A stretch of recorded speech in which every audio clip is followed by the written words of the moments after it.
Ahora, esta mañana quiero que abra su Biblia en Juan 9, el noveno capítulo de Juan. Continuamos avanzando a lo largo de esta biografía de Jesús que se enfoca en su deidad. Esto ha sido escrito para que creáis que Jesús es el Cristo, el Hijo de Dios, y para que creyendo tengáis vida en su nombre. Ese es el versículo tema, capítulo 20, versículos 30 y 31. Entonces es escrito para probar que Jesús es Dios en carne humana y para probar que Él es el Salvador y para que, creyendo en Él, trae salvación eterna. Ese es el propósito del Evangelio de Juan. Si no es tan solo historia, es un tratado evangelístico con miras a llevar a la gente a confiar en el Señor Jesucristo, el único Salvador. Y conforme Él vive su vida a través de los lentes del Evangelio de Juan, Él continúa demostrando su deidad. Al mismo tiempo, el pueblo de su nación, Israel, continúan incrementando su rechazo contra Él. Cuando llegamos al capítulo 9, hay una especie de matiz que se añade aquí que nos dice que hemos pasado algún tipo de punto clave. Y esto es en el pasaje que vamos a estar viendo en el versículo 2. Usted ve la mención de sus discípulos. Esta es la primera vez que sus discípulos han sido mencionados en este contexto en particular, en su ministerio en Jerusalén, porque Él todavía se ha estado enfocando en las multitudes. Él todavía ha estado interactuando con el pueblo, demostrando quién es Él, declarando quién es Él, presentando declaraciones acerca de su identidad que son apoyados por su poder expresado en los milagros que Él hizo. Él ha estado trabajando, podríamos decir, con el pueblo y con los líderes. Pero estamos tan solo a unos cuantos meses de su muerte y el rechazo fijo del pueblo se ha vuelto claro y se ha cristalizado. Y ahora lo vemos comenzando a cambiar de enfoque, como también lo vemos en los otros evangelios, hacia sus discípulos en los últimos meses, para asegurarse de que Él responda a sus preguntas y los prepare para lo que les esté esperando. Esto entonces nos diría, creo que en un sentido Él ha cruzado el borde y ahora está en la bajada, alejándose de las multitudes, alejándose de la nación de Israel, alejándose de los líderes que han determinado qué hacer con Él, enfocándose en sus discípulos. Eso no quiere decir que esta porción en particular de la Escritura no debería tener impacto en el pueblo y los líderes, porque de hecho así fue, pero esto presenta un énfasis nuevo. Permítame leer los 12 versículos de apertura de este capítulo. El capítulo entero hasta el final básicamente está diseñado en torno a una curación milagrosa, todo el capítulo. Y el capítulo, en su mayoría, es entregado a esta explicación del milagro mismo. Esa es la razón por la que lo he titulado La incredulidad investiga un milagro, porque eso es exactamente lo que va a pasar, pero primero tenemos que comenzar con el milagro mismo, el cual ellos investigan. Versículo 1. Al pasar Jesús vio a un hombre ciego de nacimiento, y le preguntaron sus discípulos, diciendo, Rabí, ¿quién pecó, este o sus padres, para que haya nacido ciego? Respondió Jesús, no es que pecó éste ni sus padres, sino para que las obras de Dios se manifiesten en él. Me es necesario hacer las obras del que me envió. Entre tanto que el día dura, la noche viene, cuando nadie puede trabajar. Entre tanto que estoy en el mundo, luz soy del mundo. Dicho esto, escupió en tierra e hizo lodo con la saliva, y untó con el lodo los ojos del ciego, y le dijo, ve a lavarte en el estanque de Siloé, que traducido es enviado. Fue entonces y se lavó, y regresó viendo. Entonces los vecinos, y los que antes le habían visto que era ciego, decían, ¿no es este el que se sentaba y mendigaba? Unos decían, él es, y otros, a él se parece. Él decía, yo soy. Y le dijeron, ¿cómo te fueron abiertos los ojos? Respondió él y dijo, aquel hombre que se llama Jesús hizo lodo, me untó los ojos y me dijo, ve al Siloé y lávate, y fui y me lavé y recibí la vista. Entonces le dijeron, ¿dónde está él? Él dijo, no sé. Enfermedad, deformidad, muerte han dominado la vida en el mundo desde la caída de Adán, lo cual significa esencialmente toda la historia humana. Nos toca a todos, todos estamos en el proceso de morir, todos estamos infectados y afectados por la corrupción que vino mediante el pecado, familiarizados con la enfermedad, familiarizados con la deformidad. Todo eso es parte de la vida. Y literalmente ha dominado la vida desde el comienzo, desde la caída misma registrada en Génesis capítulo 3. Y si usted va al Antiguo Testamento, estas influencias corruptoras cayendo sobre la vida física son tan dominantes y tan normales. y tan imposibles de abatir y tan ininterrumpidas que a lo largo del Antiguo Testamento entero, la curación milagrosa es tan rara que virtualmente no existe. Estuvo la curación de Naamán el leproso, quien fue un terrorista de frontera atacando a los judíos. Eso está en Primero de Reyes. Y después estuvo el rey Ezequías, quien tuvo una enfermedad mortal, y Dios lo libró y lo curó de esa enfermedad mortal. Eso es Segundo de Reyes. Y después en Números 21, Dios envió serpientes que mordían a los hijos de Israel con veneno mortal. Habrían muerto si el Señor no hubiera sido misericordioso hacia ellos y curó sus mordidas de serpientes. Entonces tiene la curación de Naamán, un individuo, la curación de Ezequías, un individuo, la curación de un grupo de israelitas, los judíos, que fueron mordidos por serpientes. Y en términos de una curación individual abierta, muy, muy rara y fuera de lo normal. Cuando usted llega al Nuevo Testamento, conforme el Nuevo Testamento comienza, hay un par de milagros físicos de curación. Uno le pasa a Elizabeth, de tal manera que la que había sido estéril toda su vida es capacitada para tener un bebé, Juan el Bautista. Ese es un milagro de curación. Y después, claro, está María, y María no es un caso de curación, pero a María se le da el derecho y el privilegio y el poder de tener un hijo sin un padre humano, el nacimiento virginal. Pero cuando usted ve el Antiguo Testamento, usted tiene 6 ocasiones en las que un milagro en sí físico produjo un cambio en la fisiología de alguien. En el Antiguo Testamento usted tiene 3 resurrecciones, eso es todo. 3. La hija de la viuda, en Primero de Reyes 17, la hija de la viuda sunamita, en Segundo de Reyes 4, y el hombre en la tumba de Elías, en Segundo de Reyes 13. 3 resurrecciones. Eso es todo. Muy, muy raro a lo largo de la historia entera, desde la caída hasta la llegada del Señor Jesucristo. Y por cierto, dice usted, bueno, eso es solo el Antiguo Testamento. Sí, pero si usted solo tomara el Antiguo Testamento, esa será la central de la religión, ¿no es cierto? Eso sería en donde Dios estuvo más activo. Eso sería en donde Dios está operando. Dios está actuando a través de los padres, a través de los profetas, a través de la historia de Israel, la nación de Israel. Y en todo ese periodo de la historia en el que Dios está actuando, los milagros no suceden fuera de ocasiones extremadamente raras, milagros de curación, hasta que Jesús se aparece. Y cuando Jesús se aparece, los milagros se explotan en toda dirección a lo largo de su ministerio de 3 años. Por cierto, Él no hizo milagros durante los primeros 30 años de su vida. Ninguno. ¿Por qué? Cuando Él llegó a la edad de 30 y fue a una boda en Caná y convirtió el agua en vino, la Biblia dice que este es el primer milagro que Jesús hizo. Entonces, estos evangelios absurdos, gnósticos, falsos, que presentan a Jesús haciendo milagros como un niño, no son nada más que necios. Simplemente no tenemos curaciones en la historia. Usted no tiene la enfermedad o la deformidad siendo revertida de manera milagrosa. Usted no tiene resurrecciones. Usted no tiene personas regresando de los muertos. Esta es una ocasión muy rara. Después usted llega a la vida y ministerio de Cristo y las curaciones están sucediendo virtualmente, diariamente.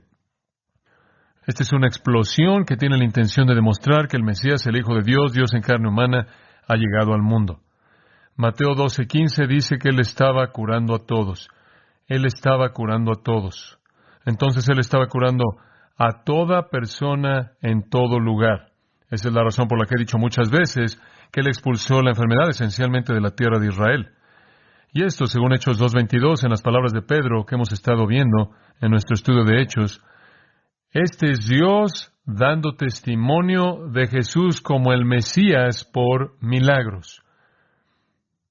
Estas son curaciones sobrenaturales. Estos son milagros creadores.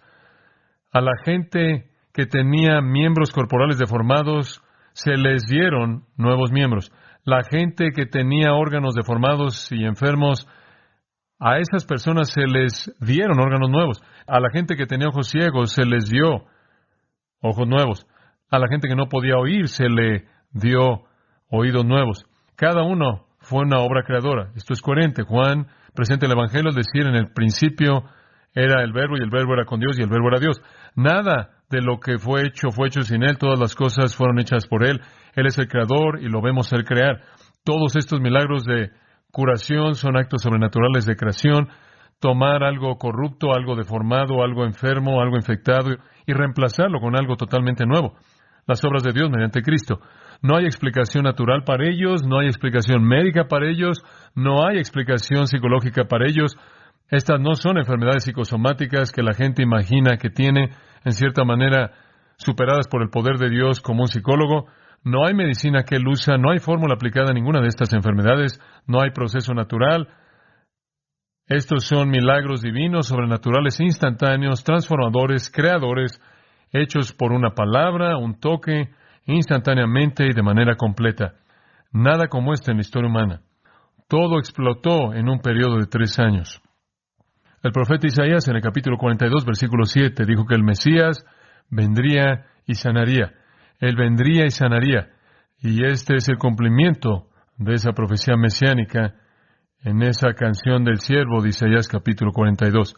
Ahora aquí, obviamente, permítame decir esto primero, obviamente hay tantos milagros que no están todos en el Nuevo Testamento, pero Juan nos dice eso porque al final de su evangelio él dijo, si todo lo que Jesús hizo fuera registrado en los libros del mundo, no lo podrían contener. Tenemos el privilegio aquí en el capítulo 9 de ver uno de las decenas de miles de milagros creadores que Jesús hizo. Vamos a examinar este milagro junto con algunos incrédulos y vamos a descubrir cómo la incredulidad investiga un milagro. Este milagro por sí solo debería haber cambiado de manera sustancial su perspectiva de Jesús. Si no habían entendido ya que Él era divino, esto debería haber sido suficiente para afirmar su afirmación de ser Dios. Pero en lugar de esto, en lugar de venir a la fe, en lugar de reconocer que no había explicación humana para lo que ellos habían visto y experimentado, lo único que hace es elevar su enemistad, eleva su enojo. Entre más evidencia da Jesús, más enojados están. Su odio se incrementa, su conflicto sube más. Entonces lo inevitable sucede. Jesús comienza a abandonarlos. Y esa es la razón por la que vemos la presentación de pláticas, de conversaciones, no tanto con los fariseos como con los discípulos. Han fijado su ignorancia engañada en piedra en la mayoría de los casos. Meramente están trabajando por reunir más acusaciones absurdas en contra de Jesús para que puedan presionar el asunto de su ejecución. Es un cumplimiento triste, trágico del primer capítulo de Juan. A lo suyo vino y lo suyo no le recibieron. Ahora el capítulo 9 está dedicado al milagro y la investigación, el capítulo entero. Entonces tendremos que dividirlo un poco a lo largo de las siguientes 2 semanas. Es otro milagro seguido por una discusión y diálogo. Vimos eso en el capítulo 5, vimos eso en el capítulo 6. Lo volvemos a ver aquí otra vez. Ahora, quiero dividir el pasaje en algunas secciones, entonces simplemente tomemos para esta mañana los versículos 1 al 12. Esa es una sección grande para mí, como usted sabe, pero es una narrativa y vamos a cubrirlo. Quiero dividir estos 12 versículos en puntos simples de contacto. Oscuridad, luz, vista y de regreso a la oscuridad. Oscuridad, luz, vista y de regreso a la oscuridad. Entonces comencemos con la oscuridad, versículo 1. Al pasar Jesús vio a un hombre ciego de nacimiento. Ceguera. Lo vemos por todo el Nuevo Testamento. Es una experiencia muy común en tiempos del Nuevo Testamento. Era una realidad muy común en el mundo antiguo, pero incluso remontándonos más allá de eso, si usted regresa al Antiguo Testamento, regresa al Pentateuco, regresa al tiempo de Moisés y los patriarcas, usted encontrará ceguera mencionada muchas veces. Mencionada en Levítico, mencionada en Deuteronomio.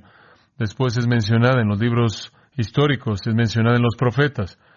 La ceguera era una realidad dominante en el mundo antiguo.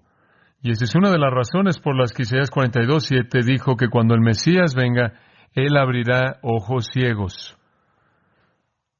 Aquí hay una ilustración de este tipo de ceguera. Jesús ve a un hombre que es ciego de nacimiento. Él ha sido ciego su vida entera, Él nació ciego. Ahora permítame darle el panorama. Jesús acaba de declarar en el versículo 58 del capítulo 8 que Él es el yo soy, que Él es Dios mismo. Estaban tan enfurecidos por lo que ellos vieron como blasfemia que tomaron piedras para aventárselas, pero Jesús se escondió de ellos y salió del templo. Él salió del templo. Ahora, conforme sale del templo, conforme Él pasa, Él ve a un hombre ciego de nacimiento. Este hombre está sentado en una de las puertas del templo, pidiendo como mendigo conforme Jesús pasa. ¿Cómo sabemos eso? Porque esa es una realidad muy aparente, porque los mendigos inevitablemente terminaban en las puertas del templo. Allí es en donde este hombre está. Solo necesito señalar que nunca demasiado preocupado por su propia vida, él se detiene, aunque él está corriendo un riesgo serio, él está en peligro porque él está escapando de ser apedreado. Él se detiene para demostrar gracia y poder y misericordia y compasión, incluso salvación, hacia un mendigo ciego. Esto es muy parecido a Jesús en el tiempo mismo de su muerte, llevándose un ladrón camino a su propia muerte.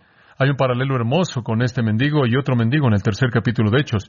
Ambos son mendigos sentados en la puerta del templo. El mendigo aquí es ciego, el mendigo en Hechos 3 está paralizado desde su nacimiento. Él tenía ceguera de nacimiento, aquel tenía una deformidad de nacimiento. Ambos están en el templo y ambos son encontrados por Jesús y ambos son curados por Jesús. Estas dos cosas debieron, aunque los apóstoles mediaron el poder de Jesús en Hechos 3, todavía fue el poder de Jesús, pero ilustran el poder de curación que Jesús expresó y lo común que eran los mendigos sentados ahí en el templo. De hecho, en Mateo 21:14 él dice, los ciegos vinieron a él en el templo, los cojos vinieron a él en el templo y los curó. Mire, usted lo entiende, los mendigos van a donde están las multitudes, ¿verdad? Los mendigos van a donde hay multitudes, incluso en la actualidad. Usted va a donde hay multitudes y usted encuentra gente mendigando. No operan en aislamiento, los mendigos saben dónde estar. Fueron al templo.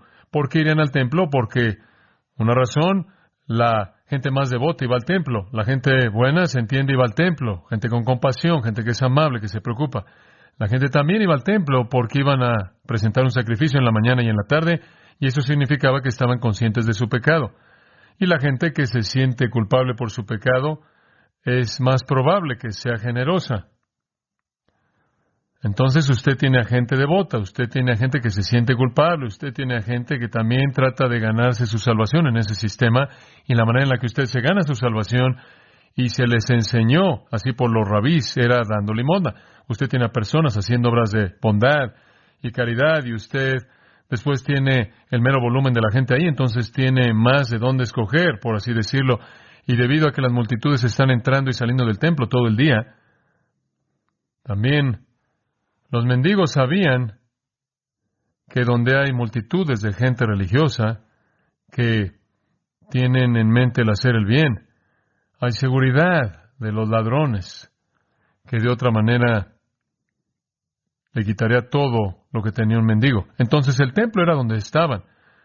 Estaban ubicados ahí porque era el mejor ambiente para ellos, para sobrevivir. El mendigo no puede ver a Cristo, él nunca ha visto nada. Pero dice que él vio al mendigo al pasar. La gracia soberana domina este milagro. La voluntad soberana domina este milagro. El hombre ciego no puede ver nada, él no sabe nada acerca de que Jesús está pasando, pero Jesús lo ve. El hombre ciego es un retrato del hombre cegado por el pecado, que no tiene capacidad de ver a Jesús, que está sumergido de manera profunda en su ceguera desesperada y no tiene capacidad para ver al Salvador. La analogía es irresistible. De hecho, los evangelios usan esta analogía. Pablo habla de la ceguera espiritual en varias ocasiones. Y los evangelios registran más casos de gente ciega siendo curada que cualquier otra enfermedad específica. Hay una curación de un sordo mudo, hay una curación de alguien con parálisis, hay una curación de alguien con una fiebre, hay 2 curaciones de leprosos, grupos de leprosos, hay 3 personas muertas resucitadas, pero hay 5 relatos separados de gente ciega. La ceguera ilustra bien la oscuridad espiritual del hombre y su condición perdida. Sin esperanza desde el comienzo, este hombre ciego depende de que alguien se le acerque y escoja ayudarlo. Él es como el pecador. Dios tiene que tomar la iniciativa con el hombre ciego mediante Cristo. Dios tiene que tomar la iniciativa mediante Cristo para el pecador. Así opera la gracia. Estamos perdidos, estamos muertos, estamos ciegos, no conocemos la verdad, no vemos a Cristo, no tenemos Dios y Dios nos ve. Viene en compasión, gracia y concede vida espiritual. Es un retrato hermoso, ilustrado por esta curación. Entonces vemos oscuridad en el versículo 1. En el versículo 2 vemos luz. Versículos 2 al 5. Y le preguntaron sus discípulos, diciendo, Rabí, o maestro, ¿quién pecó? ¿Este o sus padres? Para que haya nacido ciego. Eso le va a decir en dónde estaba su teología, esencialmente, que si algo está mal contigo es un problema de pecado, no uno indirecto, sino uno directo. Ahora todos estaremos de acuerdo en que la enfermedad de toda persona está relacionada a la caída de Adán, ¿verdad? Pero usted no puede establecer un eslabón directo entre yo estoy enfermo porque 3 meses atrás cometí cierto pecado. Pero en su teología sí operaba. Si usted está deformado, si usted tiene alguna enfermedad, si usted tiene algún tipo de enfermedad, es debido al pecado directamente, no por la caída en el mundo, sino porque hay culpabilidad que usted está llevando. Entonces, ¿de quién fue el pecado? Lo cual significa que ellos dividieron eso. Fue este hombre o sus padres. Ahí estaban ellos. Eso era lo que se había desarrollado en su sistema, que la gente que estaba enferma o débil o lo que fuera, estaban así porque o habían pecado, sus padres habían pecado. Ahora, esta pregunta podría haber tenido un componente físico, fisiológico, un componente médico, por así decirlo, porque el contribuyente en la antigüedad más grande a la ceguera era la gonorrea. Y debido a que no había tratamiento para eso, cuando una madre tenía gonorrea, un bebé que pasaba por el canal del parto salía ciego, esencialmente. Esto era una epidemia. Incluso en el mundo moderno, en donde en países de tercer mundo no hay remedio para eso, nitrato de plata o lo que sea que es usado, no hay remedio para eso. La ceguera es multiplicada. Hubo un tiempo, no muchos años atrás, según una fuente que leí, en donde 90% de los ciegos que nacen ciegos eran por enfermedad venérea. Y de nuevo, incluso en la actualidad, en países en donde no tienen la capacidad de cuidar de eso, la ceguera se incrementa. Entonces estaban diciendo algo acerca del pecado de la madre o del padre, algo acerca de una enfermedad que se transmitió. Quizás eso estaba en su mente, pero lo más probable es que era teológico más que fisiológico. Los rabinos estaban convencidos de que los pecados de los padres eran visitados sobre los hijos. ¿De dónde sacaron eso? Sacaron eso porque malinterpretaron Éxodo 20, y voy a llegar a eso en unos minutos.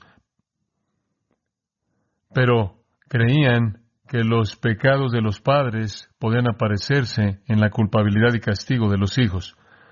Pero antes de que lleguemos a ese punto, retrocediendo un poco, hacían una conexión directa entre el sufrimiento y el pecado en la vida de la persona. Ahora usted recuerda la ilustración clásica de esto, que son los amigos de Job. Job no ha hecho nada, él está sufriendo como loco, sus amigos vienen capítulo tras capítulo tras capítulo tras capítulo y tratan de condenarlo, tratar de que sea culpable para que puedan encontrar el pecado y la causa directa para su sufrimiento.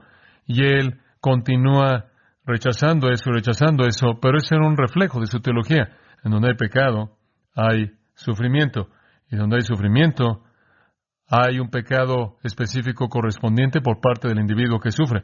Usted ve eso en Lucas 13. ¿Se acuerda usted de la torre que cayó y mató a todas esas personas? ¿Y usted se acuerda de los hombres de Pilato que entraron y mataron a los galileos que estaban adorando? ¿Qué preguntó la gente? Dijeron, ¿son peores pecadores que el resto de la gente? Si viene la calamidad, si una torre cae sobre usted y lo mata, o si alguien lo apuñala a usted, esa es una señal de que usted es peor que el resto de la gente, ¿verdad?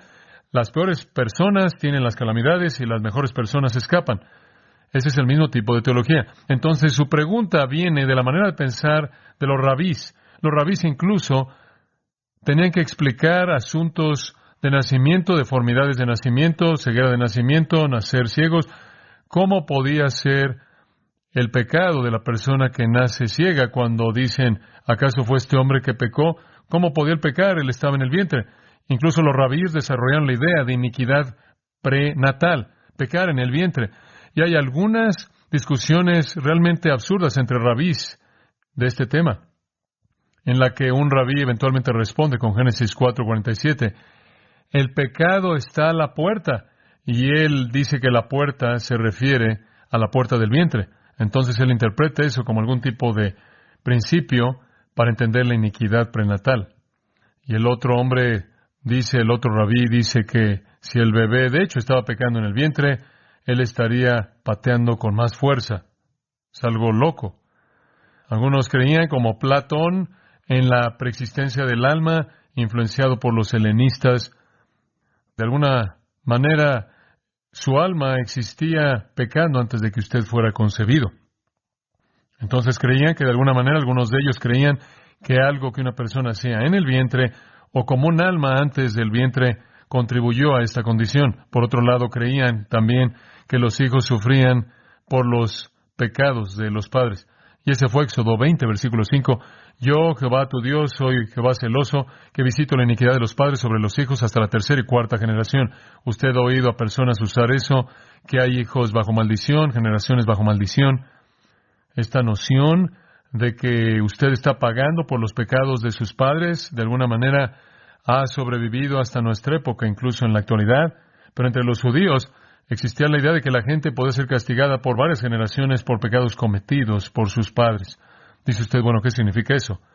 Primero, es una afirmación colectiva, los pecados de los padres, los líderes, la generación, las cabezas de una generación, los pecados que ellos cometen, que definen esa generación, tienen tanta influencia que no pueden ser revertidos y arrancados durante 3 o 4 generaciones. Ese es el principio que eso está estableciendo.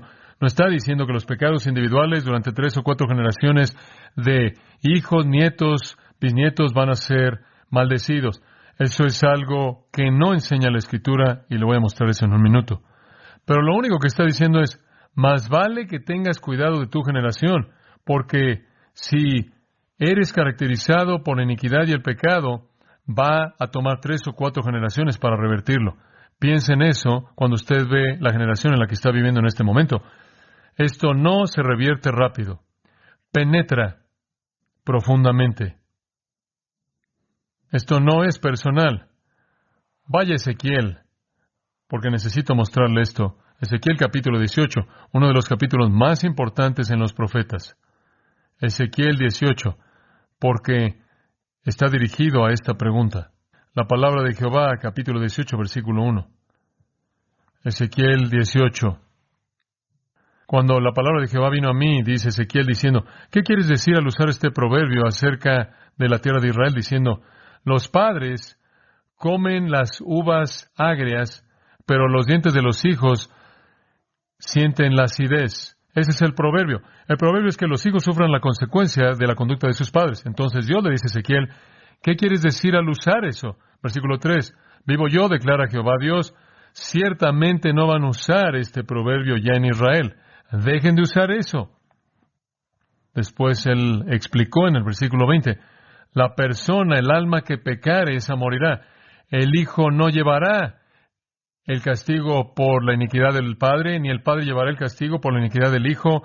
La justicia del justo estará sobre él, y la impiedad del impío será sobre él.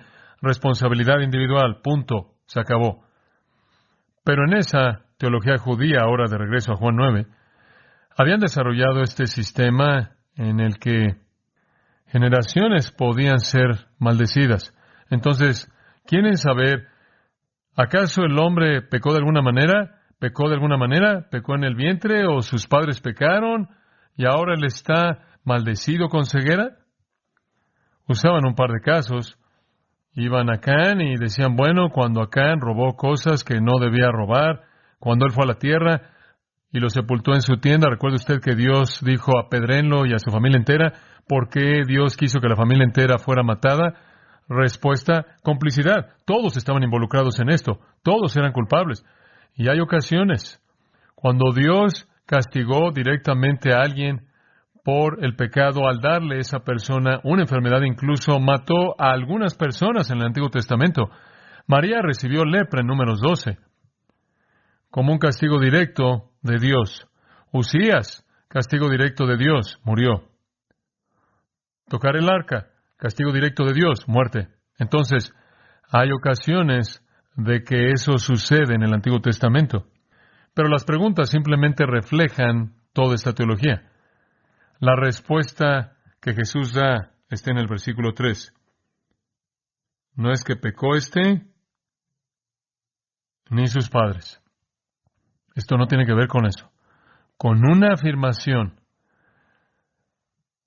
aplasta completamente todo ese sistema teológico, porque Jesús ahora está diciendo, alguien puede tener una enfermedad severa de nacimiento, de por vida, que no tiene nada que ver con su propio pecado o los pecados de sus padres. Todo ese sistema lo aplastó con una afirmación.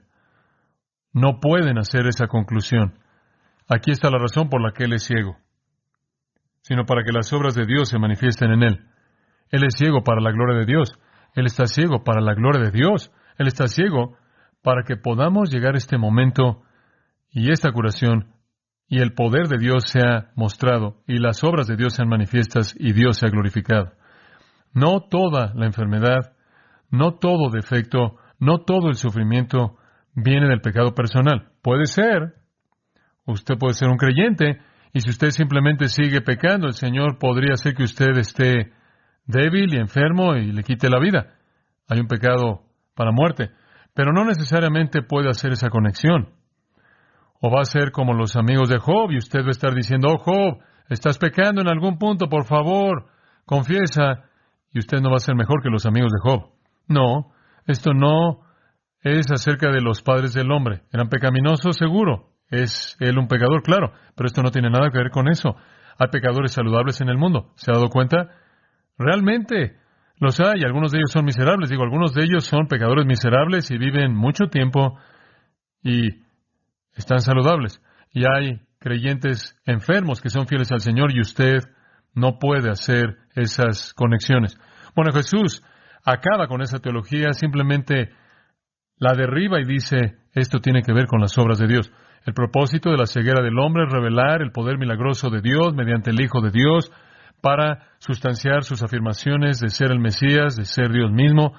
Él va a ser un milagro creador para que sea claro para toda persona que Él es el que creó, así como Juan comienza su evangelio diciendo eso. Él es un instrumento preparado para mostrar a Dios mediante Cristo. Jesús no quiere discutir teología más de lo que Él quiere derribarla, simplemente cortarla de raíz. Entonces, en el versículo 4, sin más discusión teológica que simplemente aplastar esa conexión absoluta que habían hecho, Él dice, me es necesario hacer las obras del que me envió, entre tanto que el día dura, la noche viene, cuando nadie puede trabajar. ¿Adivine qué? Es bueno tener una discusión teológica, pero tarde o temprano necesita irse a trabajar. Él no va a estar de pie y va a debatir teología con él en este punto. Es momento de ir a trabajar. Bueno, Él dice, la noche viene cuando nadie puede trabajar. Él no está hablando de noche física. Supongo que era de día y creo que probablemente quería curar al hombre durante el día para que el hombre pudiera ver que podía ver. En cierta manera sería algo no amable si usted va a curar a un hombre esperar hasta que estuviera oscuro. Por favor. Esto es bastante monumental. Por lo menos hace esto en el día. Entonces creo que Jesús quiso curarlo durante el día, pero ese no es el punto. El punto es, nosotros, me encanta que nosotros, voy a acampar en eso en un momento, nosotros debemos hacer las obras de aquel que me envió. De regreso al capítulo 5, versículo 17 y en adelante, Jesús dijo, yo trabajo y el Padre trabaja. El Padre y yo trabajamos juntos. Lo que el Padre hace, yo lo hago. Lo que el Padre dice, yo lo digo. Lo que el Padre quiere, yo lo quiero. El Padre y yo trabajamos juntos y querían apedrearlo por eso, porque Él estaba haciéndose igual a Dios. ¿Se acuerda de eso? Aquí, Él mete a los discípulos con Él. Nosotros, todos estamos juntos llamados a trabajar las obras de aquel que me envió mientras que sea de día. Bueno, ¿qué quieres decir? Es de día. No luz de día. La vida. una implicación espiritual mucho mayor aquí. La muerte está en el horizonte. Él tiene meses. Los discípulos, algunos de ellos no tienen mucho tiempo. Tienen años, pero son martirizados. Hay una realidad mucho más grande aquí. Solo tenemos un tiempo breve. Este no es el tiempo para enredarse en debates teológicos. Derribamos esa teología en su cimiento y nos vamos después a trabajar. Y me encanta esto. Nosotros, Jesús dice en Juan 5, yo trabajo con el Padre. Y aquí Él dice, y todos trabajamos juntos con el Padre. ¿Qué llamado es este? Sorprendente, sorprendente. Me encanta ese nosotros. A la luz del hecho de que la noche está por venir, el fin de su vida. No sabemos cuánto tiempo tenemos. No sabemos. ¿Meses? ¿Años? No sabemos. Menos cada aliento, menos cada vez que exhalamos, menos cada día es tiempo de trabajar. No sé cuánto tiempo tengo, pero no creo que nunca había tenido más cosas de lo que quería hacer para el reino. No puedo colocar las riendas en algún lugar porque solo hay una cosa por qué vivir y eso es trabajar con el Salvador y el Padre y hacer la obra, hacer el trabajo. Estoy tan emocionado por estar en el nosotros. Debemos trabajar, hacer las obras de aquel que me envió mientras que es de día. Mientras que es día. Simplemente es una expresión para hablar de la vida antes de que las luces se apaguen permanentemente y usted deje este mundo.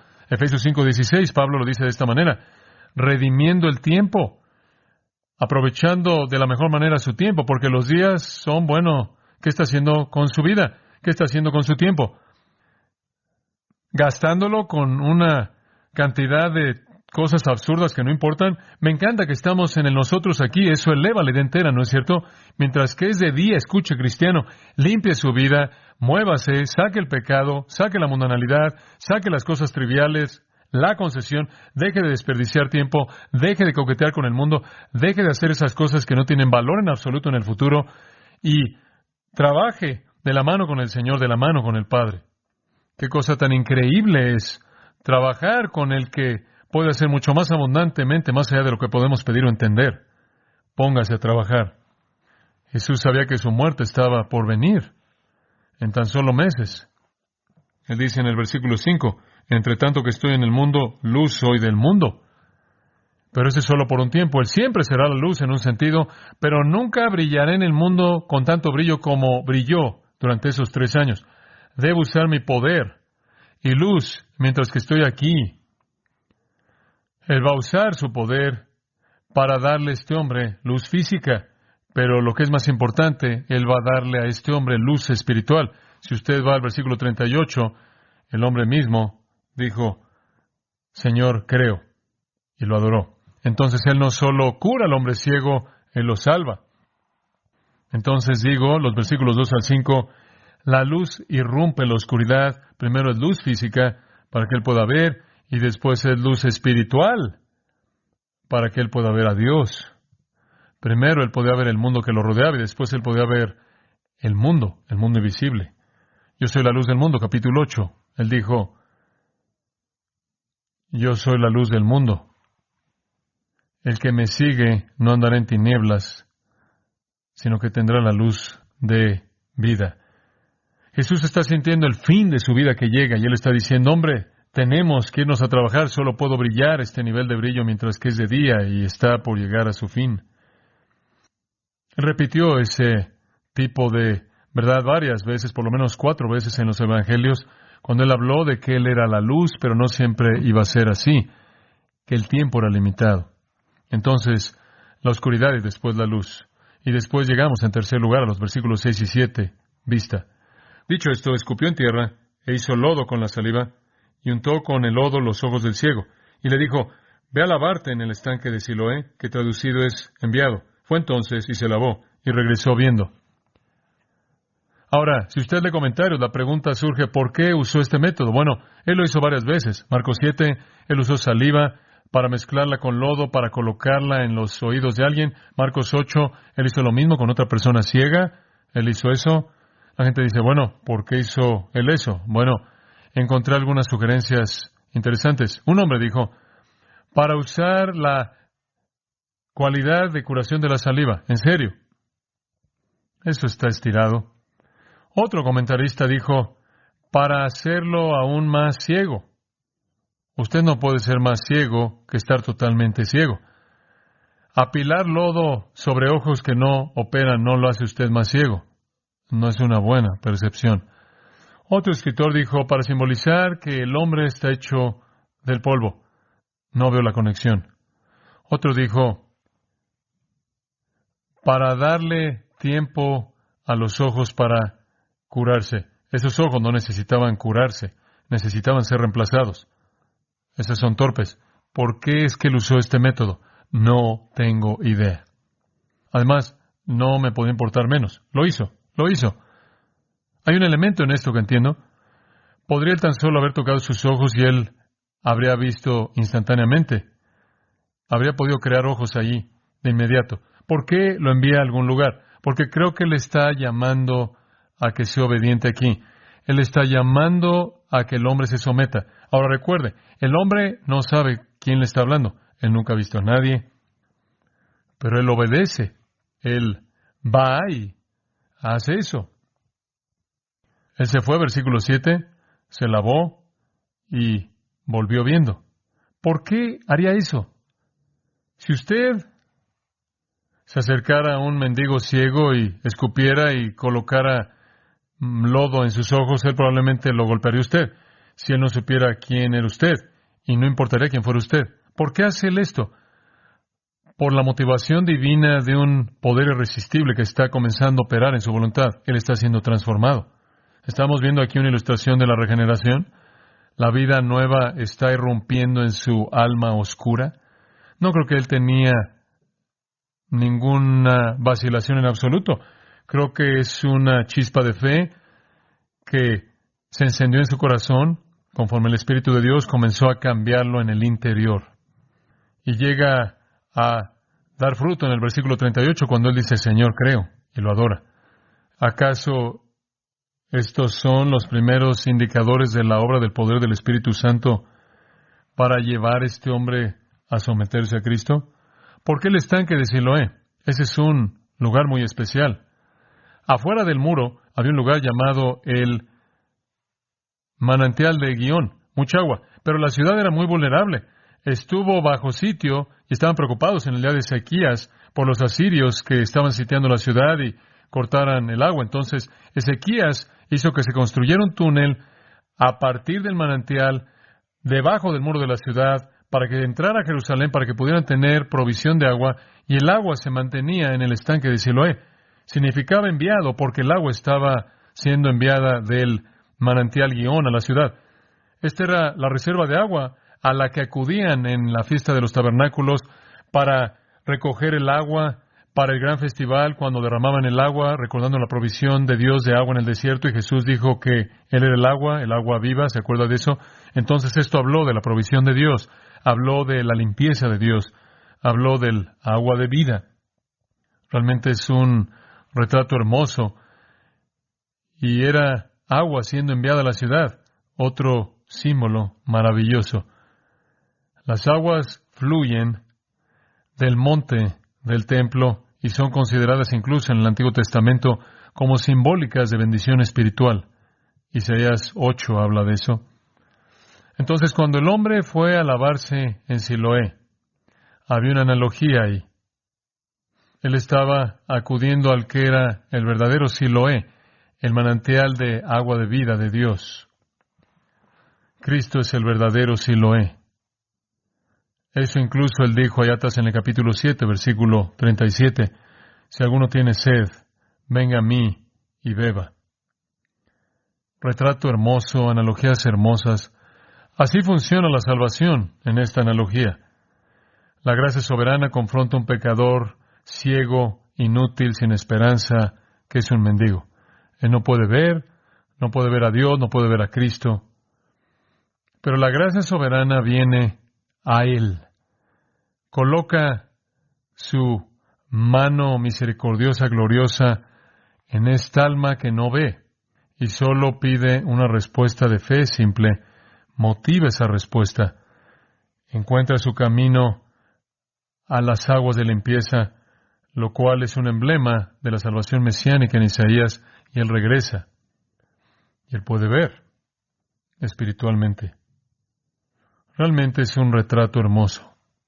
Eso nos lleva a la última pequeña parte de la apertura y regresamos a la oscuridad de nuevo porque todo el mundo ahora está en la oscuridad acerca de lo que está pasando. Entonces los vecinos y los que antes le habían visto que era ciego decían, ¿no es este el que se sentaba y mendigaba? Lo cual significaba que era algo diario para él, supervivencia, muy conocido, mismo mendigo, siempre en el mismo lugar. No pueden explicar cómo es que este hombre puede venir viendo.